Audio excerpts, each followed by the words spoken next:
Now, in our introduction, my Lord, we say that the state has led further evidence of Sergeant Mabasa, whom it had recalled to give further evidence on the additional photos of Mr. Mngube, who is accused number 3 in this court, and the additional photographs are marked Exhibit S in brackets D. And Exhibit SD depicts Mr. Ngube's appearance with a gold tooth on the left quadrant of his upper jaw. Through the legal representative of Mr. Mngube, Advocate Mnisi, they've disputed that at any relevant time, inclusive of the 26th of October 2014, Mr. Mngube had a golden tooth or a gold insertion on his upper jaw, the left quadrant. Now, before cross-examining Sergeant Mabasa on the additional photographs, Mr. Mngube has made an application that he be subjected to undergo an examination by a dentist or a forensic orthodontist in private practice and also employed at the district surgeon in order to rebut the allegation that he had a golden tooth. Now, the matter was adjourned in order for Mr. Mngube to bring that substantive application, which was done this morning. Now, as to the law, my Lord, the government has understood the court's question on Friday and also the objection by my learned colleague, Advocate Sibanda. I'll put the same in 2 categories, my Lord. The government has understood it from the court was that, is that procedure allowed for the applicant when he's supposed to cross-examine a witness, then ask for time to be given to him to allow him to consult a specialist, dentist, orthodontist, in order to rebut the state's case, rather than the accused proceed with his cross-examination and place his version to the witness, then perhaps later, either in allowed by the court in evidence in chief or in the defense case, then ventilate that defense with the report by the orthodontist. That's how I understood the court's question, and then subject to correction, my Lord. And Advocate Sibanda then reiterated the same point to say that procedure to stand down and allow Mr. Mngube to be afforded an opportunity is not the right procedure. He should proceed to cross-examine Sergeant Mabasa, then in the defense case, then he can raise whatever rebuttal evidence that he wishes to. Now, my Lord, with the law that I've managed to find, and one authority that I found from this division, but albeit in Johannesburg, there is some authority to say sometimes procedures must yield, but I'll address that towards the end of my submissions. Now, at 2.4, as to the law, my Lord, that is applicable, Advocate Mnisi has to length covered the Constitution, its application in matters of this nature. And I'm not going, my Lord, for brevity's sake and time's sake, to regurgitate the issues, my Lord, except and suffice to state that, my Lord, the Constitution guarantees the right to a fair trial, which includes the right to adduce and present a defense. And in criminal proceedings, the right to a fair trial, including the right to adduce and to challenge evidence, is explicitly stated in Section 35 in brackets 3 in brackets I of the Constitution. And this right, my Lord, we submit, it includes the right to cross-examine witnesses and to present one's own case. Now, the other piece of law that I found, my Lord, which may have application in this particular application is Section 37 in brackets 3 in brackets A of the Criminal Procedure Act of 1977, which states as follows, and I quote, Any court before which criminal proceedings are pending may, and subsection A says, in any case in which a police official is not empowered under subsection 1 to take fingerprints, palm prints, or footprints, or to take steps in order to ascertain whether the body of any person has a mark, characteristic, a distinguishing feature, or shows any condition or appearance.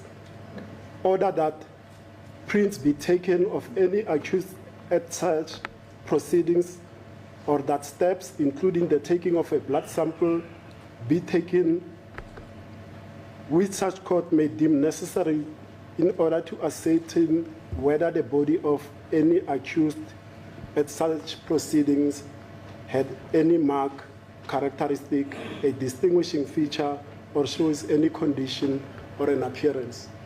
My Lord, just to elucidate on this point, I'll submit that a gold tooth or a gold insertion falls within the square of this subsection 3A, which relates to a condition or an appearance or a distinguishing feature, because that's the feature by which some of the witnesses in the house said they identified one of the intruders with. So this section, my Lord, I'll submit that it finds applicability in that the court may itself, mere motu, or by application by any of the parties, invoke this section to have an accused person appearing before criminal proceedings in front of it to order that an accused person be taken for a medical, dental examination, my Lord. Now, the question to be determined, I've already alluded thereto, my Lord, at the beginning of my submissions, whether or not this procedure finds favor in the law or in practice. And I say, my Lord, that this court is empowered to take steps in order to determine whether the body of Mr. Mnube had any mark, characteristic, or distinguishing feature, or showed any condition or appearance. In other words, whether Mr. Mnube should be taken for a dental examination to determine whether or not at the time of the incident or at any time thereafter, or as alleged by the state, had a golden tooth. And the authority that I found for that submission, my Lord, is S versus Maphumulo, 1996-2, South African Criminal Reports 84, in brackets N, where they called said regarding the taking of fingerprints from the accused, and the court stated that, and I quote, from a mere reading of section 37 in brackets 1 in brackets A, in its context with particularity to section 37(1), it appears a court will be empowered only to authorize the steps which the application was brought to achieve where the police official in question does not have the authority or power under section 37(1). Indeed, the prima facie meaning appears to be correct, and close quotes. And this view was further endorsed in the case of Nkosi versus Balo nominee officie and Anere, 1994, 3 SA 148T.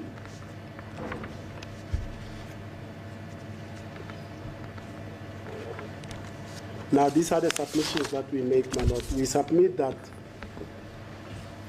Mr. Mnube, indeed, under the Constitution, does have a right to independent medical examination and an examination by the district surgeon to determine the issue that he had a distinguishing feature or a particular appearance, to wit, a golden tooth, in order to ventilate his defense, my Lord. We submit that the aim of recalling Sergeant Mabasa was to introduce photographs depicting accused number 3 with a gold insertion. And we've already stated that some of the witnesses in the house, they've also said one of the intruders had these particular features. Then it is with that in mind, my Lord, that Mr. Mnube makes this application for his examination to rebut the allegations against him. We also submit, my Lord, further that the evidence is relevant and germane to the issue before the court, which pertains to the identification of the 2 perpetrators, one of them allegedly bearing a golden tooth in one of his jawlines. And then we submit, my Lord, that in determining whether or not evidence is essential to the just decision before the court must consider the value of the evidence, its reliability, whether it could be created to meet the problem facing the accused. We submit that will not be the case, my Lord. The submission is that Mr. Mapisa will be examined by the district surgeon who will provide their report. The report will arrive at the doors of the court via the registrar, and thereafter it will be availed to Mr. Mnube via his lawyer. So there's no issue that Mr. Mnube can go and temper or modify that report, my Lord. And we are not even sure whether that report will support the state's aversion that he had a golden tooth, or it will rebut the state's aversion to that extent, my Lord. Now, my Lord, we say in reply to the state's concern that this evidence is out of sequence, and indeed is going to be so if it is allowed, my Lord. We submit that there are time-honored procedures regarding how evidence is brought to court for the speedy and efficient decisions on trial matters, so that that can take place, my Lord.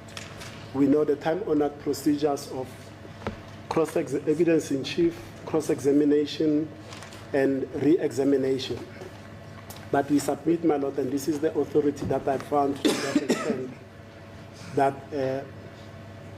there are certain exigencies where procedure must yield to the interest of justice and in arriving at the just decision of a matter. And this authority, my Lord, it's the matter of, and I'll avail a copy to the court now, it's a matter of S versus Kreitcher and others, where in this matter, my Lord, I'll go through the facts briefly so that context can be placed. In this matter, my Lord, accused number, it was during a trial within a trial. And then accused number 2 had testified. Yes, I know that case. You know that case, my Lord? Yeah, Lamont. Yes. So, my Lord, let me then go, because the court knows the case too. What? But you can read it for. Yes. But I was just summing up the facts for the people that do not know the facts. Okay, my Lord. Then accused number 2, having testified, cross-examined, re-examined, he then saw one of the police officers during the proceedings to whom he was previously presented to make a statement, and he says, this particular officer, I refused to make a statement to him, and he left me alone. But this, subsequent to that, I was pressurized by this set of police officers, and having been unable to withstand the pressures of assault, I then made a confession. Now I want to be called, me as accused number 2, out of sequence, because I've already testified, to testify on this officer because I see him here in court and I don't know his name. The Honorable Justice Lamont then went on to deal with what we've dealt with previously regarding these applications, that is section 186, 167, 166, and then ordered that indeed that exigency required that the accused be recalled as a witness in this case, because he has already testified, But importantly, it touches on whether or not procedures are strict, whether we should always stick to cross-examination, evidence in chief, cross-re-exam. Then he went on to state, my Lord, the following. Firstly, that there was no prejudice to the state because the only prejudice that will be there, it will be the fact that evidence is led out of sequence. Nothing more, nothing less, my Lord. And then the court went on to say further at paragraph 20 of it's page 3566. The court says, and I quote, "It seems to me that the only prejudice which there can be to the state is that the order which is customarily followed in the production of evidence is not followed. There is a time-honored procedure in the way evidence is presented to a court to ensure good, orderly delivery of facts and information to the court, so as to enable expeditious decisions of trials to take place." That is at 3567. And then further, my Lord, at 3568, the court went on to say at paragraph 20 as well, at line 20, I'm sorry, "The issue before me is whether or not an accused can, out of sequence, tender himself as a witness and apply to the court to be recalled. It does not matter how it was brought to the court's attention that the evidence is necessary. Hence, an accused can make an application. As to the witness himself, is that the evidence is given before a court in an orderly fashion, and generally speaking, there should be no deviation to the rules. However, occasions arise when new evidence becomes available, which is relevant and which should be let, my Lord." So, in answer to the concern by the state, my Lord, sometimes where the exigencies arise, procedure yields to the normal way we do things, my Lord. So, my Lord, I'll submit that the applications will succeed on those results at the court process. Just by the way, at Lamont, the Lamont stays in Australia. And then he travels around. This feature, one stays in England, one stays also in New Zealand, something like that. So what I just wanted to bring to your attention is this. In that treasure case, there was nearly killed. You read about it? I read about it, my Yeah, Lord. they shot him. Yes, I know the way. Case. Yes, He was just fortunate. Yeah. Was there, killed people. yes, I know the incident happened live in courts. People were scurrying under desks and all of that, my Lord, as the court process.